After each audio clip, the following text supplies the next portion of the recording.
7h25 sur Sud Radio à travers le monde. Tout de suite avec vous, Jean-Baptiste Noé. Bonjour Jean-Baptiste. Bonjour Benjamin. Bon, de New York à Los Angeles, ce sont donc plusieurs universités qui sont bloquées par des mouvements pro-Palestine. Mouvement qui est arrivé depuis en France avec les blocages, notamment Sciences Po en ce moment aux États-Unis. Bien, c'est le reflet d'un malaise intellectuel, dites-vous, où la question palestinienne sera l'un des enjeux de la campagne présidentielle. Oui, c'est nouveau. Il y a toujours eu des mouvements politiques ou sociaux sur les campus américains dans les années 60 avec la guerre du Vietnam. Donc ces blocages ne sont pas une nouveauté. Ce qui est une nouveauté, c'est la raison des blocages. C'est la première fois que les problèmes en Israël et en Palestine déteignent ou ont des répercussions aux États-Unis. En Europe, on l'avait déjà vu. Aux États-Unis, c'est une première, avec des mouvements qui sont malgré tout assez violents, des universités bloquées. On voit apparaître les symboles palestiniens, les kéfiers, des étudiants juifs qui n'ont pas pu accéder à certaines universités.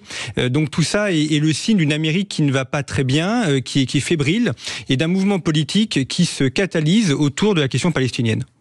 Alors, si les blocages se font pour défendre les Palestiniens, est-ce que c'est la véritable cause de ces mouvements politiques ? Alors, il y a incontestablement des étudiants qui sont choqués, blessés par les problèmes qu'il y a à Gaza, par les problèmes que supportent les civils, bien évidemment. Mais en réalité, c'est le catalyseur de problèmes américains qui sont beaucoup plus anciens. Ça fait déjà plusieurs années que l'université américaine va mal. Alors, il y a les questions du ce qu'on appelle le wokisme, des cours de littérature qui avaient été européennes, qui avaient été interdits, l'ancien président d'Harvard qui est une des propos assez ambigus sur la Shoah, elle a même démissionné.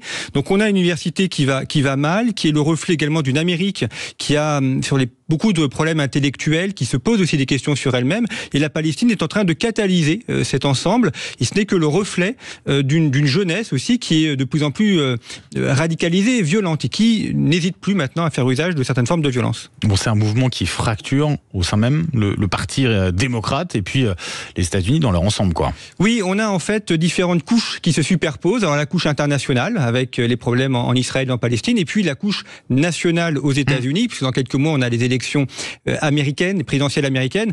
Or, traditionnellement, les juifs américains veulent plutôt démocrates. Et Joe Biden a besoin de ces voix-là pour être réélu. Et là, ces étudiants qui se révoltent, c'est aussi une partie de l'électorat démocrate.